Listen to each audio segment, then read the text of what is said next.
Bonjour à toutes et à tous, très heureux d'être ici présent avec Xavier et Stéphanie. Donc je suis Christian Régnier. Donc oui, pour intelligent, c'est un vaste sujet. On va un peu échanger sur ce vaste, encore une fois, sujet des ports, mais aussi c'est lié à l'industrie, puisqu'il y a des industries dans les ports, hein. Donc port intelligent, bien sûr, on en parle beaucoup. Infrastructures critiques, on a énormément d'infrastructures critiques dans les ports qui sont en phase de mutation, du fait de cette digitalisation des métiers, notamment. Donc ça, on va aborder ce sujet-là, notamment les aspects de sécurité, empreinte environnementale dans les ports, des gros enjeux, aussi, encore une fois, avec l'industrie. On va parler des technologies disponibles aujourd'hui qu'on a pour répondre à tout ça, et aussi des nouvelles. On va parler surtout d'une nouvelle, et donc Xavier va nous parler de ce sujet-là. Et aussi, on va discuter de la maturité finalement, parce que c'est pas le tout de dire oui, on peut aller vers un port plus moderne, entre guillemets. Faut-il que les solutions proposées soient matures et prêtes à répondre à ces problématiques de criticité ? Puisque comme tout port, comme toute industrie, l'opérationnel est très critique et c'est aussi un des sujets qu'on va aborder. Et dans un premier temps, pour commencer un petit peu ces échanges, je vais laisser la parole à Stéphanie qui, elle, est plutôt côté métier, solutions, start-up d'ailleurs. Et ben voilà, dis-nous un peu qu'est-ce qu'il en est au niveau des solutions pour les ports. Tout à fait. Alors, bonjour à tous. Moi, je suis Stéphanie, je travaille pour la société Naos Ingénierie et on développe la sécurité incendie à bord des bateaux et dans les environnements portuaires. Et donc, les contraintes qu'on peut avoir, on a 3 contraintes principales. C'est qu'il faut qu'on atteigne une conformité réglementaire idéale. Il faut qu'on puisse avoir une précocité de l'information la plus importante possible. Plus on a l'information tôt dans le développement d'un incendie, plus on peut réagir et s'organiser. Et on doit avoir une continuité d'activité, que ce soit à un niveau macro, donc que ce soit toute l'organisation d'une chaîne économique sur un port ou sur un territoire, ou que ce soit une continuité d'activité au sein même de l'industrie. Donc toutes ces contraintes, on a des solutions techniques et technologiques qui arrivent. Et du moment où on fait rentrer l'information dans ce jeu, donc la précocité de l'information, eh bien, on a besoin d'avoir du répondant derrière. Donc ça, ce sont nos besoins. Bien, donc en partant du besoin, effectivement, derrière, il faut voir les solutions. Donc comme je vous disais, on a beaucoup de solutions de connectivité aujourd'hui dans les ports, hein. On a les talkie-walkie, on a le Wi-Fi, on a le DECT, on a la VHF marine, on a un certain nombre de choses, mais on a des nouvelles solutions. Notamment la 5G privée. Donc c'est quelque chose qui peut surprendre, même étonner, même faire peur d'ailleurs, hein. Donc c'est une infrastructure dédiée finalement. Donc comme la 5G publique, comme vous pouvez la connaître sans doute avec vos smartphones, sauf que une infrastructure 5G privée, elle est dédiée au portuaire ou à l'industrie, et donc elle est que pour les opérationnels. Donc tout ce qui va être public ne peut pas utiliser ces réseaux-là. C'est une infrastructure avec une couverture qui va être très localisée. C'est un gros besoin en tout cas qu'on voit aujourd'hui, et une grosse source de mutualisation finalement des besoins de digitalisation dans les ports et les industries. Et à ce sujet-là, je pense qu'il y en a il n'y a pas mieux que Xavier pour nous parler un peu plus de cette techno quelque part, et ce sujet en particulier. Xavier. Merci pour l'introduction, Christian. Donc moi, je travaille chez TDF, je m'occupe du développement de l'activité 5G privée. Alors TDF, on est connu, nous, pour la diffusion de la TNT et des radios, hein, que vous écoutez dans votre voiture. Mais on est expert en radio, de ce fait, hein, de par l'histoire de TDF. Et on s'est lancé il y a 4 ans maintenant sur le développement de la 5G privée. Qu'est-ce que c'est que la 5G privée ? Vous avez tous un Wi-Fi sur vos sites. Donc ce Wi-Fi sert à connecter l'ensemble de vos équipements. La 5G privée, c'est la même chose. Vous déployez une solution de couverture de votre site qui n'est plus une techno Wi-Fi, mais qui est sur une technologie mobile 5G. Donc c'est à vous, ce réseau, il vous appartient, et vous pouvez le déployer sur l'ensemble de votre site. Alors, c'est intéressant, mais quels sont les atouts de cette 5G privée ? Pourquoi qu'est-ce qu'elle apporte de plus finalement que des solutions que vous auriez déjà en place sur l'ensemble de vos sites ? Le premier atout de cette 5G privée, c'est sa qualité de couverture. Vous êtes capable de couvrir des espaces extérieurs, ce que le Wi-Fi ne sait pas faire. Et sur les ports, c'est très important. Je vous donnerai des exemples tout à l'heure. Vous êtes capable de couvrir des environnements intérieurs métalliques, complexes, des entrepôts, des usines. Tout ça, c'est extrêmement bien couvert. La 5G, c'est robuste. on va dire les protocoles de diffusion, etc., sont robustes et ça vous permet de couvrir des zones complexes, difficiles, dans des environnements qui ne sont pas évidents du tout. Ça, c'est le premier atout. Le deuxième atout de la 5G privée, c'est la cybersécurité. Vous avez l'armée au UK qui a des entrepôts. Je vois que ça fait tourner la tête. Qui a des entrepôts. Dans ces entrepôts, ils sont gérés en général par des prestataires externes. Le Wi-Fi est interdit. Depuis 2 ans, 3 ans maintenant, l'armée anglaise autorise le déploiement de la 5G privée dans ces entrepôts. Nativement, vous avez une cybersécurité renforcée parce que c'est chiffré, parce que pour communiquer, il faut une carte SIM sur les terminaux. Donc ça, c'est vraiment le deuxième atout de la 5G privée, c'est la cybersécurité. Et le troisième, c'est quand vous voulez déployer de la 5G privée sur votre site, il faut que vous demandiez une licence à l'ARCEP. Et l'ARCEP s'occupe de vous donner une fréquence qui vous est dédiée, que personne ne touchera, et donc vous êtes sûr de ne pas être brouillé sur cette fréquence. Voilà. On reviendra sur l'ARCEP tout à l'heure. Mais ça, ce sont les principaux atouts de la 5G privée. Qu'est-ce qu'on en fait ? Eh bien, on connecte un tas d'équipements aujourd'hui avec cette 5G, principalement des smartphones, des tablettes, des équipements qui sont en mouvement. Le Wi-Fi n'aime pas beaucoup le mouvement. Quand vous avez un chariot élévateur avec une tablette et des ordres de travaux qui arrivent, le chariot élévateur il bouge et souvent quand il passe d'une borne Wi-Fi à une autre, clac, c'est coupé. L'application n'a plus accès au service. Elle met un certain temps à remonter. Donc tout ça, ça fluidifie pas les opérations. Donc la 5G, vous êtes habitué. Dans votre voiture, vous êtes à 130, vous téléphonez ou vous chargez une application. Et donc vous voyez bien que vous n'êtes pas coupé. Pourtant, vous passez d'une radio à une autre très régulièrement. Donc on connecte des smartphones. Et sur ces smartphones, vous avez des applications métiers. On va connecter des équipements comme des caméras. On y reviendra tout à l'heure. On peut faire beaucoup de choses avec ça. Vous allez connecter des équipements autonomes, des AMR, des AGV. Et puis, ce qu'on voit aujourd'hui, c'est qu'on commence à connecter des équipements industriels, des automates, des armoires électriques, parce que vous avez des petits modems qui font la conversion entre la 5G et les protocoles industriels. Je crois que j'ai fait le tour. Ouais, c'est pas mal. J'ai fait le tour du sujet. Donc, vous avez vraiment beaucoup d'opportunités à utiliser cette 5G privée aujourd'hui. Ouais. Ouais, très bien. D'ailleurs, on va parler aussi maturité d'ailleurs par rapport à ces réseaux 5G privés. Juste pour une information que vous n'avez peut-être pas. Bon, je suis un ex-Air France, désolé, c'est des choses qui arrivent. Donc j'ai travaillé 22 ans à Air France et j'étais à l'initiative du premier POC 4G privé. Donc c'était de la 4G à l'époque en 2017. Donc ça, c'est pour juste vous donner une idée du timing finalement de la maturité des réseaux. Aujourd'hui, Air France a déployé sur les aéroports de Roissy et d'Orly une infrastructure 4G privée dédiée. Donc un peu ce que vient de décrire Xavier, sauf que c'était de la 4G à l'époque. Maintenant, c'est de la 5G, c'est tout à fait comparable. Et tous les avions sont opérés avec ce réseau-là au pied des avions. Donc ça fluidifie énormément les activités opérationnelles au pied des avions. Donc ça, c'est pour vous parler de maturité. Et toujours en termes de maturité, étant à l'origine aussi d'une association en Europe, j'ai pu voir le déploiement de ces réseaux depuis 2021. Il y a énormément de réseaux qui se sont déployés dans les ports et les industries, notamment en Allemagne, mais aussi en Angleterre, aux Pays-Bas, en Suède, en Finlande. Donc on voit cette dynamique qui arrive de plus en plus au niveau européen et mondial également. Mais bon, on va rester dans le monde européen. Et c'est ça aussi un des sujets qui est important de vous communiquer quelque part. C'est que ces réseaux, c'est pas une nouveauté, une élucubration de Xavier ou de Christian ou de Stéphanie. C'est vraiment un sujet maintenant qui fait vraiment acte partout dans le monde, et il y a des déploiements de plus en plus nombreux de ces réseaux mobiles privés, donc encore une fois qui sont dédiés aux opérationnels et avec des couvertures dédiées aux opérationnels également au niveau des zones. Typiquement, un exemple dans un port, vous avez une grande rangée de containers, vous êtes dans le couloir, vous avez 6 étages de containers. Un opérateur public, ça ne marchera pas. Vous ne capterez jamais au milieu de ce couloir. Avec un réseau privé, vous pouvez mettre une antenne juste en hauteur du couloir et vous allez capter les réseaux 4G. Du coup, vous allez pouvoir taguer, vous allez pouvoir avoir de l'IoT, vous allez pouvoir réguler les containers de froid, par exemple, et autres. Tout ça, vous allez pouvoir récupérer des communications et des connexions grâce à cette infrastructure privée. C'est un exemple. Il y en a d'autres.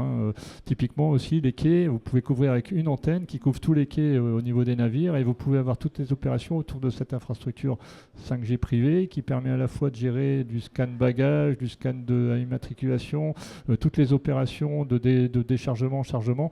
Tout ça, ça peut être géré avec un réseau unique 5G critique, et je dis bien critique. Et ça, c'est vraiment un des points majeurs à comprendre et à bien cerner quelque part au niveau de ces réseaux. L'autre difficulté par rapport à des ports, mais aussi des industries quelquefois, c'est la forte hétérogénéité quelque part qu'on voit des acteurs, donc typiquement dans un port, c'est le cas, hein, vous avez monsieur container, vous avez monsieur passager, parce qu'il y a des passagers, il y a monsieur maintenance, enfin bon voilà, vous avez un certain nombre de différents sujets quelque part, activités qui font que chacun avec son petit Wi-Fi, c'est bien, c'est assez pratique finalement, on déploie son petit Wi-Fi dans son coin et puis ça marche très bien. Là, un réseau 5G, c'est quand même assez mutualisé et donc même si on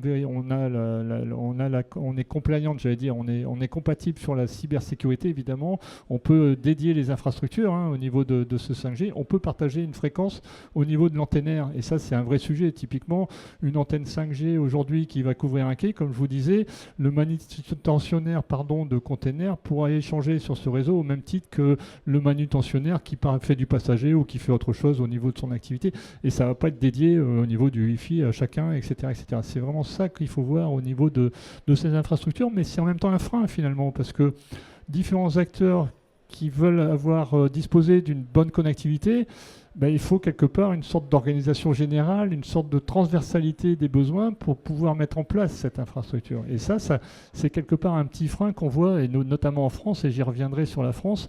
D'ailleurs, ça me fait une petite transition avec ma belle carte de l'Europe, si on arrive à la voir. Voilà. Ça, c'est un constat sur l'Europe. Ces 2 dernières années, alors vous avez le port de Rotterdam qui est un des novateurs, puisque ça fait 5 ans qu'il a déployé un réseau privé sur son port, à Rotterdam, que tout le monde connaît, je pense. Mais vous avez tous les autres ports qui sont arrivés. Et ça, c'est un vrai sujet, parce que c'est ces 2 dernières années que ça a été déployé. Donc je ne sais pas s'il y a le port de Londres là. Oui, le port de Londres y est aussi. Le port de Londres, il est en train de le déployer. Vous avez le port... Donc regardez la carte de France. Voilà, ça interpelle. Ça interpelle parce que quelque part, on se dit, finalement, ils ont fait des réseaux 5G, c'est quoi? C'est pour se faire plaisir?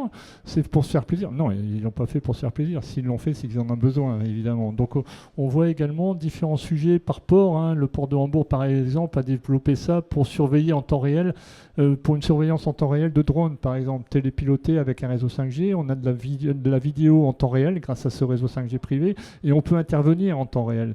Donc, c'est tout le temps réel, finalement, grâce à ces réseaux qui permettent finalement d'avancer dans les ports. Un comparatif, et je pense que Xavier ne me contredira pas, je surveille le timing, c'est que finalement un réseau 5G privé, c'est comme une fibre. C'est une fibre, mais sans fibre. Vous avez l'équivalent.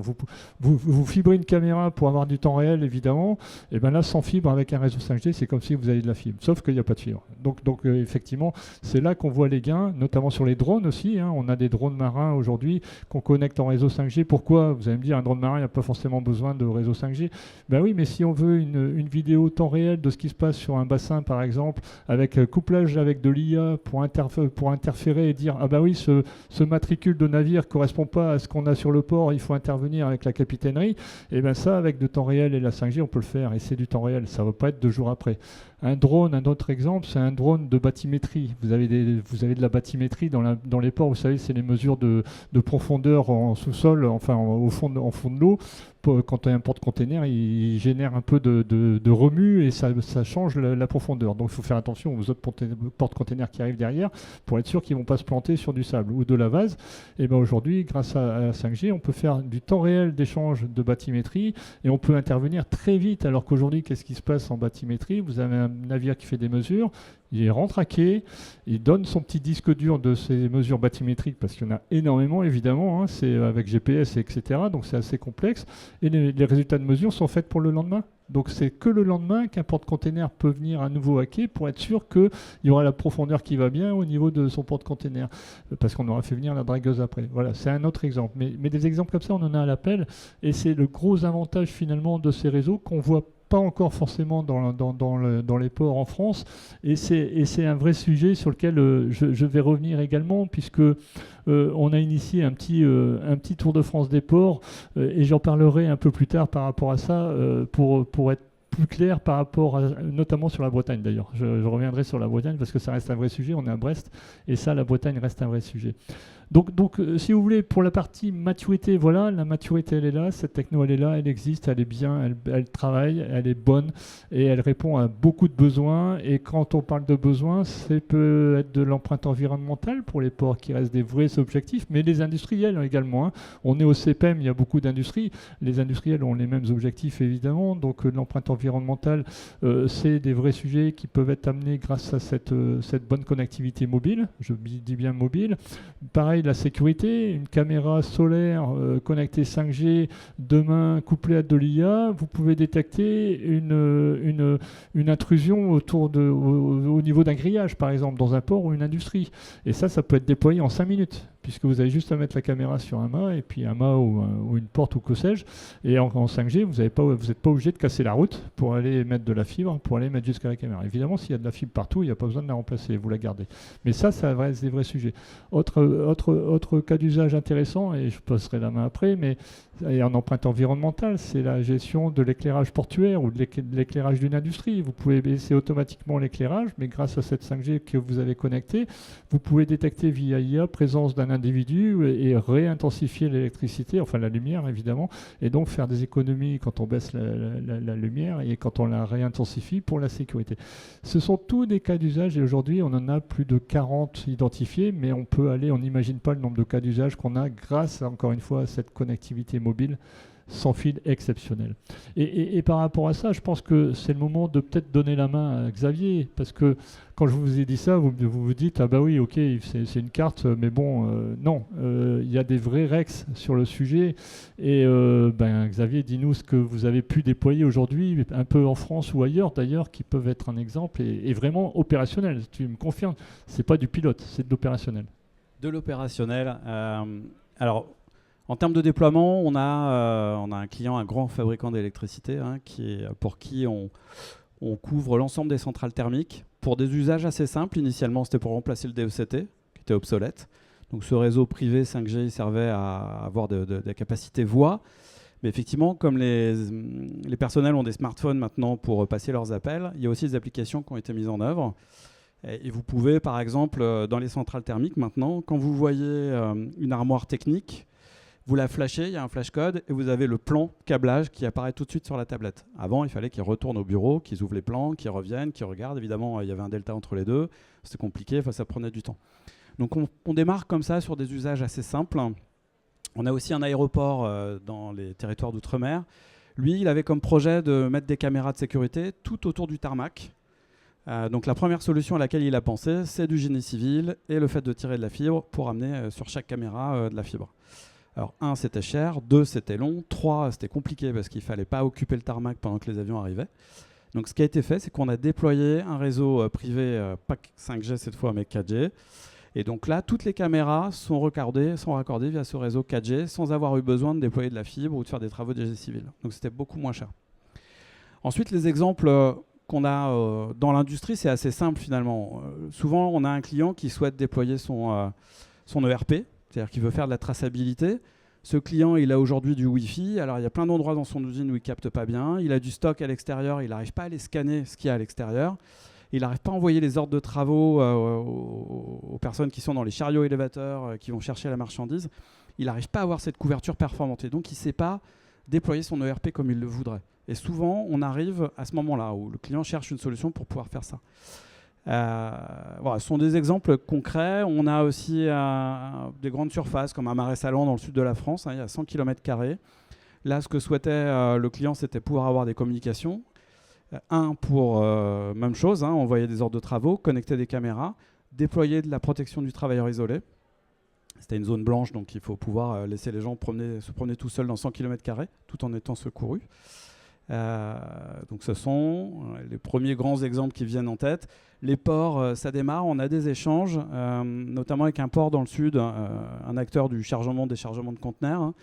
Lui, ce qui l'intéresse, c'est de pouvoir digitaliser certains processus, parce qu'au pied des bateaux, il y a des fiches papier qui sont remplies, et le soir, il faut ressaisir les fiches papier dans les ordinateurs. Donc ça, c'est sa première demande.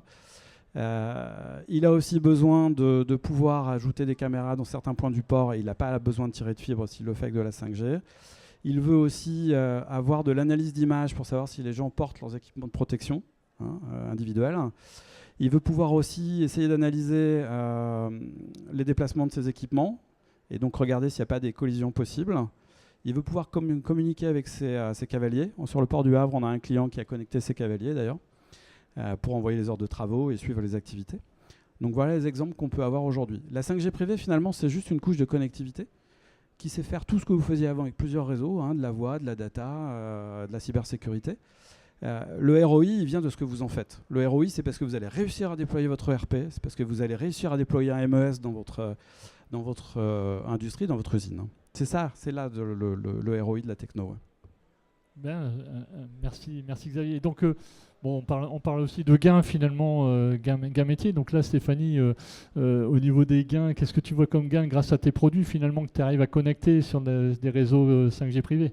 C'est ça, en fait. Du coup, de par nos besoins, tout à l'heure, où on a besoin de conformité réglementaire, de précocité d'information et de continuité d'activité, les contraintes qu'on peut rencontrer régulièrement, c'est que, en termes d'organisation, eh bien, le registre de sécurité, par exemple, le registre amiante, le registre ICPE, tous les registres qui sont importants sont rangés quelque part. S'il y a une personne qui s'en occupe, c'est le service maintenance qui va suivre les maintenances et tous les entretiens, alors que ça va être le service sécurité qui va demander d'autres actions. Il n'y a pas de liaison, il n'y a pas de collaborativité entre toutes les différentes fonctions. Donc, il y a des outils, il y a un outil qui existe pour digitaliser tout ça.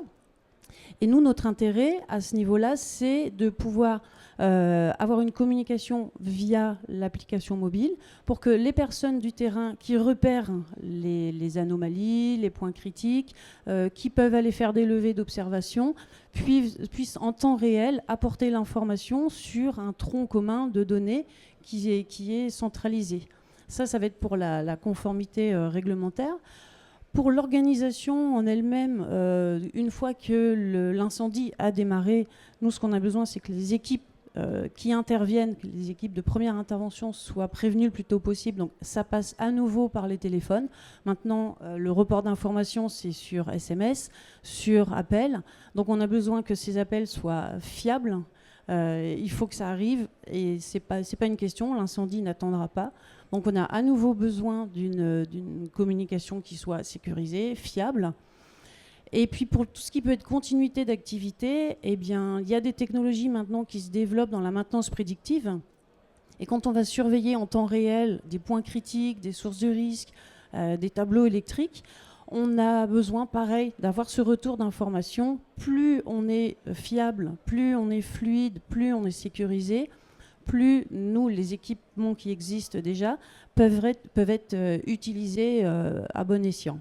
Donc voilà notre intérêt. Et ces technologies, nous, on les installe déjà, mais quand ça passe par de la 5G publique, il suffit que, comme quand on est dans des ports à forte démographie, quand il y a l'été, les week-ends prolongés, le réseau ne passe plus, on n'arrive pas à avoir des connexions, on a des ruptures de chaîne dans l'organisation.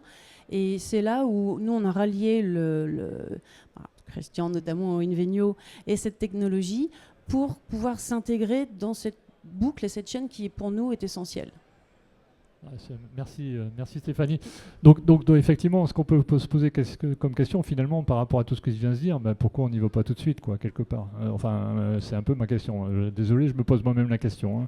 Bien sûr, il y a des freins, il y a des gros freins, et les plus gros freins que nous on voit vu côté télécom finalement, déjà c'est la segmentation finalement des métiers dans les ports et dans les industries, et notamment OT versus IT versus télécom. Donc c'est vrai qu'un réseau télécom Wi-Fi qui est déployé historiquement par les télécoms, et demain un projet de digitalisation global doit faire appel à ces télécoms, mais on n'y pense pas toujours. Et moi je l'ai vécu dans une compagnie aérienne, comme j'ai dit tout à l'heure, où de gros projets de digitalisation des métiers, typiquement les tablettes au pied de l'avion, ça n'existait pas il y a 15 ans.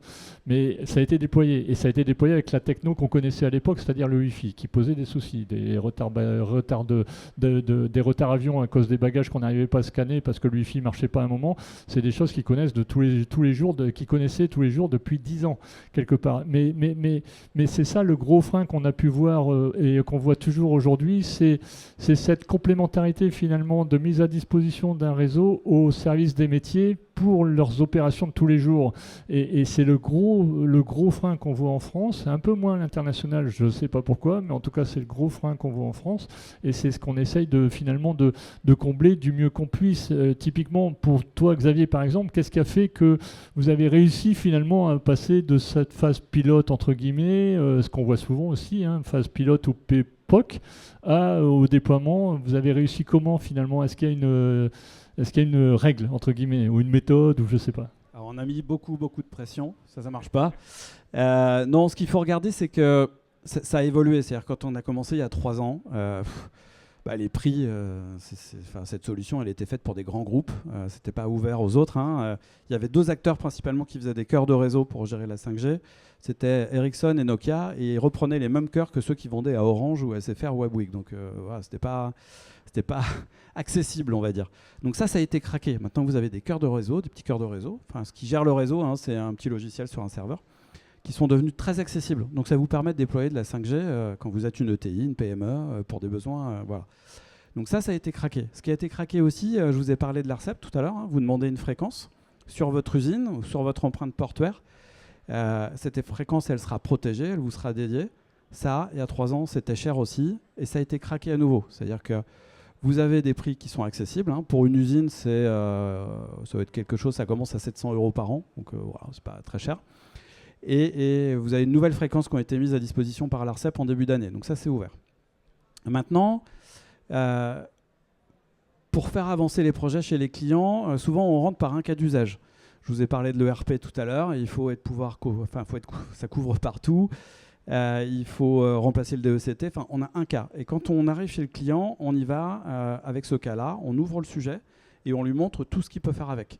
Donc ça veut dire que oui, il doit embarquer d'autres équipes. Il fait de l'IT, il faut embarquer les gens de l'OT. Il faut qu'il voit si dans l'usine, il n'y a pas des AMR, des AGV, des véhicules autonomes, etc. S'il n'y a pas besoin de mettre des caméras.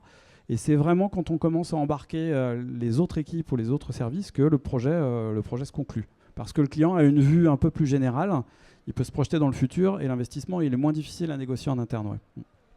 Ouais, ok, merci. Et Stéphanie, l'adoption terrain aussi, que tu la vois comment par rapport à tes équipements Moi, j'ai hâte que les ports s'y mettent. Ouais, voilà, ce sera beaucoup plus simple pour nous. Ouais. Parce que pour l'instant, on reste quand même confronté à des problématiques de réseau encore, parce que c'est public. Et oui, ce sera... Ouais, donc quand ce sera déployé, comme tu dis, aujourd'hui... Nous, on est plutôt cas d'usage, démonstratif. Donc ça fait une belle transition. Merci pour la partie Tour de France. Donc il y a un événement qui s'est créé depuis 1 an, Inveniotech, notre start-up, on est à l'initiative de ce Tour de France. C'est quoi? C'est justement pour montrer finalement, du fait de cette diversité des acteurs dans les ports ou dans les villes portuaires, ça va jusqu'à la ville évidemment, jusqu'à l'agglomération, et c'est de montrer finalement, de mettre en avant ces fameux cas d'usage qu'on vient de présenter pour quelques-uns. On en présente jusque 40 finalement pendant une journée. On vient dans un port et on présente pendant une journée tous ces cas d'usage qui mettent en avant les gains pour les métiers. Donc quand on parle de gains, c'est en empreinte environnementale, dans leurs propres objectifs de tous les jours finalement au niveau métier, mais aussi en sécurité pour les ports. Et on dit aussi si en sécurité dans les ports, ils ont des objectifs très contraignants aujourd'hui, ce qui est normal, mais aussi dans l'efficacité opérationnelle de tous les jours. Et donc c'est ce qu'on fait aujourd'hui. On fait ce Tour de France. Je vais vous montrer une petite vidéo qui récapitule ce petit Tour de France. Donc c'est l'initiative d'Inveniotech, ma petite start-up que j'ai créée malgré mes cheveux blancs. Donc initié une start-up il y a 1 an et demi à peu près, après avoir quitté Air France. Et on s'est dit, tiens, il faut vraiment qu'on mette au service des métiers les télécoms, parce que là, la réseau 5G, on voit vraiment un gain pour les métiers. Il faut vraiment qu'on y aille. Quand on voit cette carte d'Europe, moi, ça me fait mal au cœur. Je suis un franco-français et je me dis, il faut qu'on y aille, quoi. Il n'y a pas de raison. Le premier réseau 4G privé qu'on a fait en 2017, j'ai oublié de vous le dire, je ne veux pas faire un cocorico, mais je le fais quand même, c'était une première mondiale. Personne n'avait fait un premier réseau privé 4G au monde, et d'ailleurs ça a valu une médaille de l'aéronautique. Donc pourquoi? Parce que personne ne voulait y aller. C'était un POC effectivement au départ, mais on a déployé. Et depuis, ça traîne. Et c'est ça qu'on veut faire, et c'est ça qu'on fait au niveau du Tour de France. Je vais essayer de vous présenter la vidéo. La voilà, je crois, si on peut la lancer. Je pense qu'il faut faire un play peut-être. Voilà. Bon, il n'y aura pas de son, je crois, mais ça donne quelques idées quand même.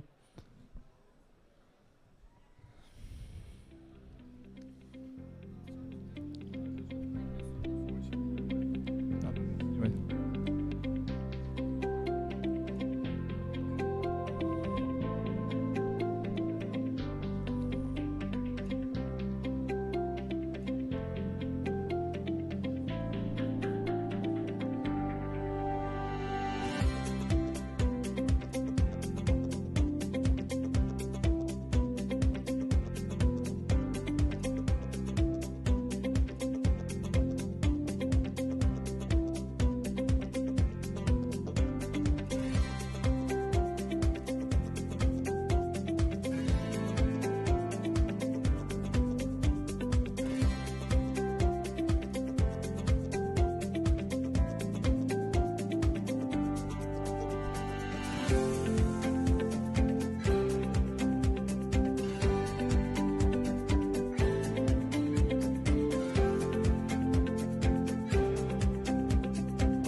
Bon, voilà, c'est un petit récapitulatif. Donc ça reprend en fait finalement les grandes lignes de ce que je viens de vous dire finalement, hein, mais c'est un peu en image. Donc c'est quoi? On a créé cet événement, pourquoi? Justement pour finalement vulgariser quelque part cette connectivité 5G qui fait peur à tout le monde. Et d'ailleurs dans le Tour de France, vous voyez, on ne parle pas de 5G privé, on parle de connectivité et de métier, encore une fois, de gains pour les métiers. Et on a fait un système de sponsoring comme vous l'avez vu sur cette vidéo. Pourquoi? Parce qu'on vient dans un port, c'est gratuit pour le port. Enfin, on leur demande juste de nous héberger, hein. On leur demande juste d'héberger, un peu comme ici en plus petit, hein. On a 200, 300 mètres carrés. Inviniotech, qui sommes nous une start-up qui avons créé un cœur 5G privé français. Donc c'est franco-français, on a créé un cœur français, on a créé des plateformes françaises pour permettre le fluvial par exemple, la compatibilité privée-publique, je ne vais pas rentrer trop dans le détail, mais aujourd'hui on s'est dit tiens on va mettre notre labo au service des métiers, donc on va venir dans un port, on présente 30 à 40 cas d'usage, on fait venir des startups et des grandes entreprises telles que celle de Stéphanie pour la partie incendie, hein, équipement de sécurité, mais on en a d'autres, on a des drones comme je l'ai dit tout à l'heure, des drones sous-marins aussi qu'on connecte en 5G, des caméras. Bref, le but, c'est de montrer à tous les acteurs, encore une fois, d'une agglomération, d'une ville et d'un port, l'avantage d'avoir ces réseaux 5G privés pour eux. L'intérêt, c'est une fois qu'on quitte finalement cette étape pour aller dans une autre étape, c'est que tous ces acteurs disent, toquent un peu à la porte du gestionnaire du port ou de la ville ou de l'agglomération en disant il faut vraiment qu'on ait un réseau 5G privé pour nous. Demain, on va vraiment y gagner en efficacité, en empreinte environnementale, en empreinte carbone, mais aussi en sécurité. Il nous faut ça et du coup, ça va, je pense et j'espère que ça va déclencher finalement ce retard. Et rien n'est perdu pour la France. On avait une avancée énorme avec la 4G privée en 2017, comme je l'ai dit. Il y avait Air France, il y avait EDF, hein, EDF nucléaire qui a déployé son réseau 4G privé. Donc vous imaginez, les centrales nucléaires, aujourd'hui, il y a un réseau 4G privé. Donc la sécurité est liée, hein. Ils ne vont pas mettre du nucléaire comme ça. Donc la sécurité, rassurez-vous, la cyber est liée. Les avions, c'est pareil. Et il y a Airbus Factory qui a déployé aussi son réseau 4G privé. On a énormément d'industries aujourd'hui qui déploient ça. Donc on est à la 5G, on n'est plus à la 4G, mais ça reste le même type d'infrastructure, c'est du software et on peut lancer. Et ça, c'est le but du Tour de France. Dernier point important, on est en Bretagne. On est en Bretagne. Donc le Tour de France, on a commencé par Le Havre, un grand port français que vous connaissez tous, Aropa Port. On a fait le port de Toulon, qui est connecté un petit peu d'ailleurs avec la Marine nationale, et on a fait le port de Dunkerque. Aujourd'hui, dans les objectifs de Tour de France, on a Marseille, on a Bordeaux, on a Strasbourg, mais on n'a personne en Bretagne. Je trouve que c'est quand même dommage. On est venu en Bretagne et je pense que vraiment, vu ce qui se passe là aujourd'hui, vu ce monde qu'on voit actif au niveau de l'industrie, et notamment de l'industrie 4.0 et autres, je pense qu'il y a un grand intérêt pour Brest de montrer ça aussi, cette petite avancée, demain qui rapatrie finalement, qui rameute quelque part des startups. Dans notre Tour de France, on a 2 ou 3 startups bretonnes, hein, qui sont de Brest. Je ne vais pas les nommer, mais j'en connais une très bien, c'est 52 Hz. Nous, Inviniotech, on amène notre technologie télécom auprès de ces startups pour étendre finalement leur cas d'usage. On l'a fait avec 52 Hz, c'est un exemple, s'il y a encore temps, ça va. 52 Hz est un inventeur, c'est une startup vraiment géniale, hein, la famille Gersh, les 2 frères, ils ont inventé un système de traduction de la parole avec les vibrations, je crois, de la trachée, alors un truc comme ça. Bon, je ne suis pas un expert dans le domaine, mais évidemment, un plongeur, il a la bouche pleine, hein, donc il ne peut pas causer. Ils ont réussi à traduire ça via des équipements évidemment spécialisés qu'ils ont inventés, et ils ramenaient ça sur le quai. Donc sur le quai, ce qui se passait dans leur cas d'usage, ils disaient, ben voilà, mettez un casque, un micro, et vous pouvez échanger avec le plongeur, ce qui est fantastique. Et nous Inviniotech, on a dit, mais attendez, ça demain, votre cas d'usage, il est magnifique, mais pourquoi pas le connecter à la douane directement ? Pourquoi pas le connecter directement à la capitainerie s'ils veulent vérifier quelque chose, je ne sais pas quoi, en sous-marin, sans être obligés de venir hacker. Et c'est ce qu'on a fait. On les a connectés sur un réseau 5G privé. Et demain, leur solution, ils peuvent aller la vendre à Rotterdam, ils peuvent aller la vendre à Londres, qui ont des réseaux 5G privés, et dire, ben voilà, nous, on peut se connecter sur un réseau 5G privé, on fait venir nos plongeurs, et automatiquement, ils sont connectés avec un service de maintenance, si c'est un truc sur la coque. Après, on imagine un tas de cas d'usage. Et c'est ce qu'on fait. On a amené Naos, et Stéphanie aussi, on a dit, écoute, ton infra, elle est super, mais avec le réseau public, comme a dit Stéphanie, c'est pas terrible. Avec un réseau 5G privé, c'est magnifique. Et c'est ça qu'on fait finalement. On rassemble tout ça et c'est vraiment l'ADN d'Inviniotech, c'est de rassembler quelque part. Et demain, on vient à Brest, et ben, il y a des startups à droite, à gauche, et j'en connais quelques-unes, qu'on pourra convier à cette étape pour aller encore plus loin finalement dans ces cas d'usage. Et après-demain, et quand je dis après-demain, ça peut être l'année prochaine. Étant président d'une association européenne, j'ai déjà la demande de Rotterdam, j'ai déjà la demande des Pays-Bas, j'ai la demande au niveau Tunisie, la demande des Émirats pour refaire ce Tour de France. Donc porter la voix française et bretonne, pour le coup, au-delà de la France, à l'international, ça c'est un vrai enjeu également et j'espère qu'on y arrivera. Pour votre information sur Tour de France, on avait 20 cas d'usage au départ au Havre, on en a 40 aujourd'hui, donc on a de plus en plus de monde qui nous rejoint finalement et on crée une communauté de start-up et autres et d'industriels autour de cette connectivité et je pense que c'est là qu'on va y arriver parce que le ROI avec 40 cas d'usage, il va être vraiment énorme. Le ROI, il est moins d'un an. Demain à Brest, on déploie cette infrastructure avec des solutions Naos, des solutions 52 Hz, des solutions de caméra vidéo, des solutions de talkie-walkie, des solutions de téléphonie. Le ROI, il est en moins d'un an. Et là, on peut déployer. Et là, on peut rattraper le retard qu'on a sur l'Europe, voire le monde. Et c'est ça l'intérêt au niveau de ce Tour de France. Je vais m'arrêter parce que j'en cause. Néanmoins, Xavier, comme Stéphanie, vous êtes tous les deux au niveau du Tour de France. Et quand on parle de rattraper le retard, effectivement, quels sont les leviers finalement, Xavier? Je pense par exemple standardisation progressive. Est-ce que c'est des sujets intéressants qui peuvent intéresser les métiers? Est-ce que par exemple des mises en réseau, des retours d'expérience? Qu'est-ce que vous avez imaginé par rapport à ça? Alors je pense que rattraper le retard, il n'y a pas un retard non plus conséquent, hein, mais c'est un peu notre boulot. C'est-à-dire qu'il faut qu'on soit tous les jours au plus près des utilisateurs pour leur présenter la technologie. Elle n'est pas suffisamment connue. Hein. Votre voisin, il ne l'utilise pas, le voisin d'à côté non plus. Vous n'avez pas l'occasion tous les jours d'en entendre parler ou de savoir que ça existe. Donc nous, on a un travail d'évangélisation qu'on a commencé il y a 2 ans et qu'on continue de monter. Pour pour aller plus loin dans ce travail d'évangélisation, on fait partie d'un certain nombre d'associations. Donc, on s'est mis avec Christian sur le Tour de France des ports pour promouvoir la 5G privée. Il y a aussi une alliance 5G privée qui s'est montée dans laquelle on est acteur. Donc c'est vraiment c'est une alliance 5G privée industrielle. C'est vraiment pour expliquer aux industriels ce qu'ils peuvent en faire, quelles en sont les opportunités. Donc il y a des événements qui sont organisés régulièrement. Voilà. Donc on essaie d'être présent le plus possible et surtout d'en montrer les usages. Quand on fait un rendez-vous client ou quand on va présenter la 5G privée chez un potentiel prospect, on passe 5 minutes sur la technologie et on va passer le reste du rendez-vous à expliquer l'ensemble des usages, ce qu'on peut en faire, à quoi ça sert, quels sont les sujets qu'on peut traiter.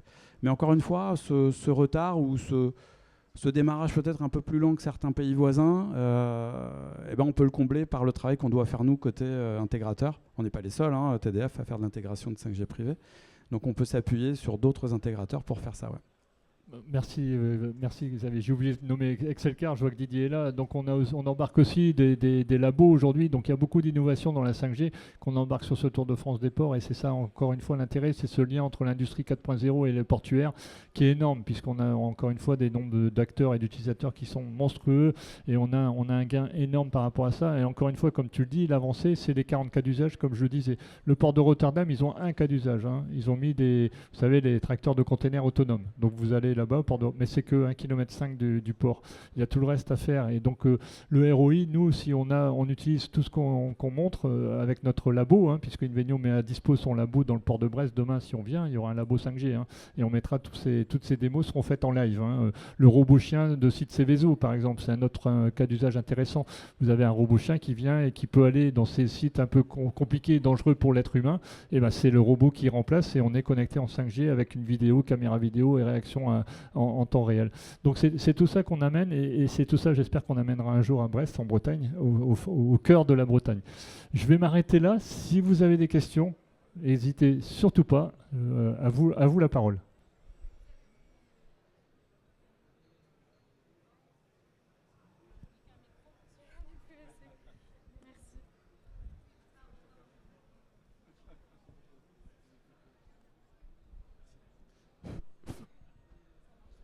Ça marche. Bonjour. La 5G privée ou publique d'ailleurs n'est pas forcément la techno la moins énergivore. Et je souhaitais savoir si dans votre Tour de France, vous aviez vu un peu des cas d'usage où des capteurs produits IoT sont déployés avec des contraintes de plusieurs années d'autonomie et embarquent de la 5G privée. Merci pour la question. Alors déjà, effectivement, énergivore. Donc ça, c'est une très bonne question pour information, ici par exemple, hein, je ne sais pas combien il y a d'antennes Wi-Fi, mais à mon avis, il y en a au moins 5 ou 6, facile.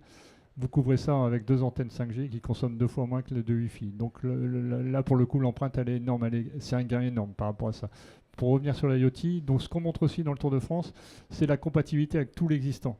Donc, par exemple, quelqu'un qui a déployé du LoRa, quelque chose d'assez connu en IoT, j'imagine que c'est ça que vous allez me parler, on a des gateways LoRaWAN 5G qui permettent finalement de rendre compatible, de récupérer ces informations sur un réseau 5G pour étendre un peu plus loin et un peu au-delà de la partie pure LoRa ou consommation de batterie, etc. On a de l'IoT effectivement aujourd'hui dans la 5G qui est dans les releases 15-16, je ne vais pas rentrer dans les détails, mais qui sont effectivement plus énergivores parce que plus de besoins. Typiquement, on peut mettre demain, alors c'est pas le même IoT, il y a différentes définitions de l'IoT évidemment, mais on peut mettre de la vidéo dans l'IoT et ça forcément à un moment, mais on a besoin de débit et ça on peut le faire aussi. Donc la complémentarité finalement entre l'existant, et on ne dit pas qu'on va mettre tout à la poubelle, au contraire tout est compatible. Demain vous avez un réseau Talkie-Walkie, vous avez un réseau LoRa, vous avez un réseau DECT, vous avez un réseau VHF Marine, tout ça est complètement compatible avec un réseau 5G. On peut mettre des gateways pour chaque usage pour les garder et faire finalement un déploiement au fil du temps quelque part. Et donc demain vous avez du LoRa, le but c'est pas de remplacer du LoRa, le but c'est pas de dire on va mettre un super IoT qui consomme 3 fois plus alors qu'il y a un existant qui consomme moins, on le laisse. Par contre on mettra d'autres sujets qui seront plus complémentaires finalement avec ses besoins de côté IoT. Je sais pas si j'ai répondu à votre question. Si, ouais, donc plutôt côté infrastructure que objet lui-même. Oui, côté infrastructure, Okay, complètement. Merci. Est-ce qu'il y a une autre question? Donc s'il n'y a pas d'autres questions, je ne vous ai pas laissé peut-être un petit mot de la fin, Xavier, où je vous ai coupé la parole. Peut-être qu'il y a 2-3... Allez. Il nous reste 2 minutes 56, donc alors, comme mot de la fin, moi ce que je garde en tête, c'est que c'est une technologie qui est disponible, mature, abordable, mais elle manque un peu de publicité, on va dire. Voilà, donc encore une fois, elle recèle un nombre d'opportunités importants. N'hésitez pas, renseignez-vous, avancez, regardez. Revenez vers des gens comme Christian ou moi sur les aspects 5G privés, mais voilà, on est là pour vous aider et n'hésitez pas à creuser le sujet. Ouais. Stéphanie? Bien, moi j'ai hâte que vous fassiez votre travail, ça serait bien. Parce que nous on a les outils, c'est pratique et quand ce sera réellement déployé, ce sera effectivement, ce sera bien. Dernier mot pour moi, puis après je laisse la main. Donc on est dans l'évangélisation. J'ai bien aimé la présentation juste avant des drones. Quand on voit des drones en 2018 et ils sont encore en train d'évangéliser, on est vraiment un petit peu dans le même domaine, même si c'est très spécifique au niveau des télécoms. Ce qu'il faut savoir, c'est très transverse quelque part, vous l'avez compris. Et donc demain, un socle 5G va permettre d'avoir les cas d'usage. On n'imagine pas les cas d'usage qu'on va pouvoir déployer demain grâce à cette techno. Une infra est déployée pour 10 ans. 5G, on a la fréquence pour 10 ans. Demain, le port de Brest a une fréquence pour 10 ans. Ils déploient cette infrastructure, elle sera complètement compatible et ils pourront ajouter demain des drones, on n'imagine même pas lesquels, des bouées autonomes, etc., etc. Donc on n'imagine pas tout ce qu'on peut faire grâce à cette techno. La particularité, c'est que c'est très transverse. Donc on est dans les télécoms, IT, et on n'est pas forcément côté métier, mais on fait ce lien et on cherche à évangéliser par rapport à ça. Merci en tout cas pour votre écoute. Merci.